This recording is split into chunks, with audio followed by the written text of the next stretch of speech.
তো বলো গাইস, তোমাকে ওইদিকে এরকম রুটি পাওয়া যায় কিনা? আমার ধারে তো সবচেয়ে ভালো লাগে এই রুটি, এই কেকটা। এটা হচ্ছে সুজির কেক, সবচেয়ে ভালো লাগে এই কেকটা, পুরো ভেজ কেক। হবে লং ভিডিওতে মনোটাইজই করবো, শর্ট ভিডিওতে ভাই আমার টাইম হয় না। আমার মেন কাম হচ্ছে আমার দোকান, তারপরে আসে আমার ইউটিউব। তো হ্যালো বন্ধুরা, নমস্কার। তো কেরম আছো গাইজ তোমরা? আশা করি সবাই ভালো আছো। তো চলো বন্ধুরা, আজকের দিনটা আরম্ভ করা যাক। আর গাইজ দেখো ভাই, আমার ভিডিওতে সেরকম ভিউজ আসে না, হয়েছে 2, 4, 5, 7 এরকম লং ভিডিওতে।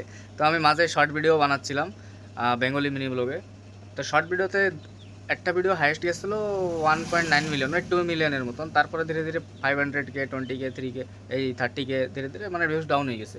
মেন ডাউন হওয়ার কারণ হচ্ছে আমি শর্ট কন্টিনিউ আপলোড করি নাই। মেন কথাটা হচ্ছে আমার আরেকটা চ্যানেল আছে, আমার ওড়িয়া চ্যানেল। ওইটা আমার ভাই মানে 45K সাবস্ক্রাইবার রয়েছে। ওই জায়গাও মিনি ব্লগ বানাইতাম। মানে এত খারাপ লাগছে, আমি ওই চ্যানেলটা ছাড়ি নাই, কয়েকদিন হয়েছে বন্ধ করছি। এটা 3-4 মাস হয়ে গেছে ওই চ্যানেলটা আমি কামই করতেছি না। তারপরে যে বেঙ্গলি চ্যানেল খুলছি। তা ওইটা কী হয়েছে না গাইজ, আমি 2-2.5 বছর হয়েছে কাম করছি, আর ওই চ্যানেলটা আমি মনোটাইজই করতে পারি না। খালি খালি এত ভিডিও, খালি খালি মানে কষ্ট করছি, আর সাবস্ক্রাইবারও পাইছি, ওইটা কথা না। চ্যানেলটা ভাই আমি মনোটাইজ করতে পারি না বলে আমি ছাড়িয়ে দিছি, আর করবোই না সাতা। আর গাইজ বেঙ্গলি চ্যানেলে আমি ভিডিও বানানোর কারণ হচ্ছে আমি যা করি, সারাদিন বাচ্চারা আসে, এরা যার সাথে যা যা বাচ্চারা আসে, যা সারাদিন জিনিস আনি, যা কিছু বি আনি তোমাকে সাথে দেখাই। আর ফিউচার হচ্ছে আমি অ্যাকচুয়ালি ভিডিওটা বানানোর, ব্লগিং করার কারণ মানে আমি রিয়েল লাইফে যা করি না, সেই জিনিসটা আমি শ্যুট করে ইউটিউবে আপলোড করে দেবো। যদি কোনো দিন ইউটিউব আমার চ্যানেল ডিলিট না করে ভবিষ্যতে, অনেক বছর পরে যে সময় আমি আমার ভিডিওটা দেখবো, তো ভাবো কত ভালো লাগবে না? মানে আমার পাস্ট যে সময় আমি দেখবো, কত ভালো লাগবে নিজের ভিডিও এরকম এরকম আমি করতাম বলে। মেন কারণ হচ্ছে ওইটাই। তাছাড়া আমি আশা বেশি করি না ইউটিউব দিয়ে আমার বেশি ভিউজ আসুক, পয়সা আসুক, পেমেন্ট আসুক। যদি হয় ভবিষ্যতে, হবে লং ভিডিওতে মনোটাইজই করবো। শর্ট ভিডিওতে ভাই আমার টাইম হয় না। আমার মেন কাম হচ্ছে আমার দোকান, তারপরে আসে আমার ইউটিউব। তো চলো গাইস, আর বেশি কিছু কব না। আজকে আমি দোকানে একটু আপডেট করছি। তো চলো আমার দোকানটা তোমাকে ফার্স্ট দেখাচ্ছি। তো এই জায়গা গাইস, আমি নতুন একটা র্যাক আনছি দোকানে। মেলা দূর দিয়ে যে র্যাকটা আনছি, এটা 650 কিলোমিটার দূরে গেছি।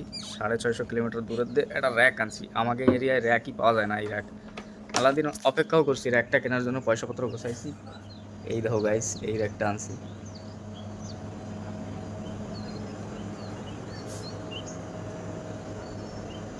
মা মা আমার সামান সাজায়ও দিয়েছে। মানে আমি আসার আগে আমি র্যাকটা পার্সেল করে দিয়েছিলাম, তো ট্রান্সপোর্টে মানে বাসে পাঠাইছিলাম। আনার পরে দাদা ফিটিং করে দিয়েছে।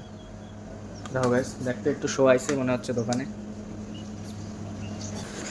আর এইটা ছিল এই সাইডে, এটা এই পাশে ছিল এই সাইডে। দেখো, চলো একটু সামনের দিয়ে দেখাই।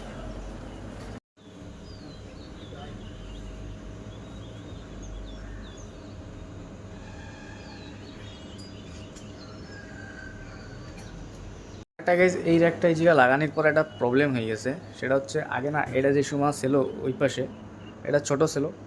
উপর দিয়ে কুরকুরিগুলো রাখতাম, দেখো এর উপর দিয়ে হ্যাঙ্গার ঝুলাই ঝুলাই রাখতাম। তো এটা রাখার পরে হাইট হয়ে গেছে, আর আমার কুরকুরি রাখার জন্য জায়গাই হচ্ছে না, তাই নিচে রাখছি। এর একটা ব্যবস্থা করা লাগবে। আমার একটা আইডিয়া আছে, কুরকুরিগুলো ছোট ছোট পিস করে এর উপর দিয়ে ঝুলাই দেবো, যেরকম কি তলে না আসে, এর র্যাকের সাথে টচ নয়, এই লেভেলে আসে।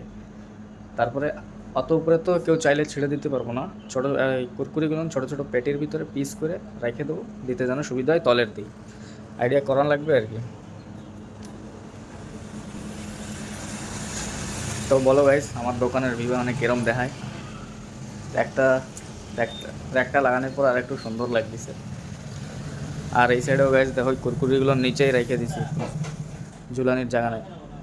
ঝুলানির জায়গা নাই বলে নিচেই রেখে দিছি।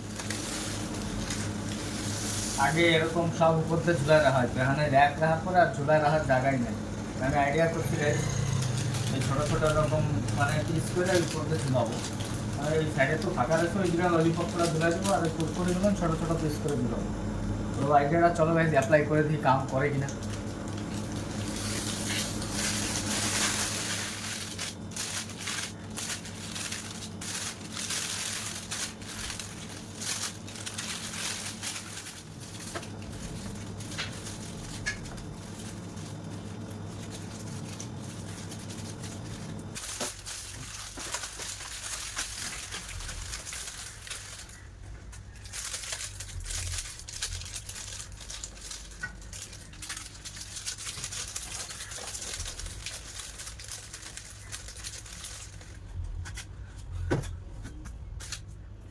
তো ফাইনালি বন্ধুরা দেখো, আমি যেই কামটা আরম্ভ করছিলাম মেলার সময় ধরে দেখো উপরের লাইনটা সাজাইছি, আর এইটুকু বাকি রয়েছে। বাকি মানে আমাদের আর নাই, কোনো কুরকুরি চিপস নাই, খালি হয়ে গেছে। আর যা এক্সট্রা তলে রাখার জন্য ছিল এই যে নিচে ডকুতে রেখে দিছি দেখো। তো বলো গাইস কমেন্টে কিরকম দেখাচ্ছে উপরের লাইনটা, ভালোই তো লাগতেছে মনে হচ্ছে দেখতে। মেলার সময় লাগে 2 মিনিটের সময় ভিডিও বানাই দিই, মাত্র সাজাইতে 1-1.5 ঘন্টা লেগে যায় আমাকে। এখন কেউ অসুবিধা হবে না, উপরে দেখো নিচের দিয়ে নাও। উপরে যেটা যার যেটা লাগবে উপরে দিয়ে দেখায় মানে দেখাবে, আর নিচের দিয়ে আমি এনতে ছেড়ে দিয়ে দিতে পারবো। ছেড়াই রয়েছে 2-2টা করে পিস করা রয়েছে। মেলা দিন পরে গাইজ রুটি রাখলাম, গরমের সময় রাখতেছিলাম না, খারাপ হয়ে যাচ্ছিল, তার জন্য এই যে পুরো 1-1.5 মাস এই রুটি ব্রেড কেক কিচ্ছু বি রাখি নাই। ব্রেড রাখছি এটা 10টার মতন, এই যে 10-15টা ব্রেড রাখছি, আর রুটি অল্প করে রাখছি, এটা 20-30 পিসটা, টোটাল 40-50 পিস টোটাল রুটি ব্রেড রাখছি।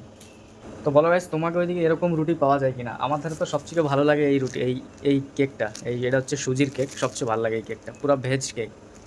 আর এতে তো এটা নর্মাল, এইটাই হচ্ছে ডিম পড়ে, এই কেকটায় ডিম পড়ে।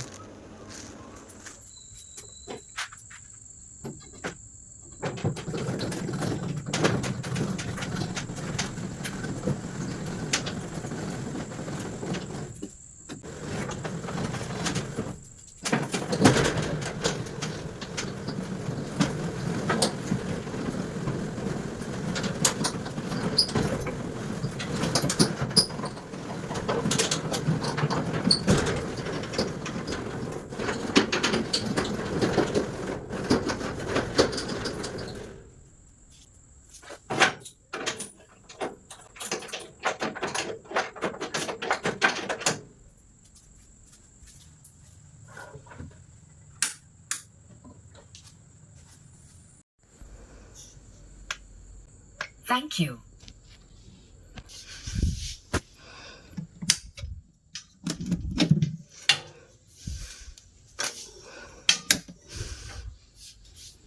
তো কি আর কবো গাইজ, খাওয়া দাওয়া করে চলে আসি এখন আমি রুমে, আর টাইম হয়ে গেছে 11টা 10 এরকম হয়ে যায় থাকবে। তো আমি এখন ঘুমাবো গাইজ, বিছনা করবো, আরামসে কুলার লাগাবো। কুলারে জল এনে রাখছি বালতির ধারে, মানে 1 বালতি জল এনে রাখছি, কুলারে পকাবো, ঘুমাবো। আবার সকালে উঠতে হবে 6টা 6:30টার ভিতরে, ওইটা দোকান খোলা লাগবে। তো চলো গাইজ, ভিডিও যদি ভালো লাগে থাকে একটা লাইক করে দাও, আর চ্যানেল করে দাও সাবস্ক্রাইব। তো টাটা বাই বাই গাইজ।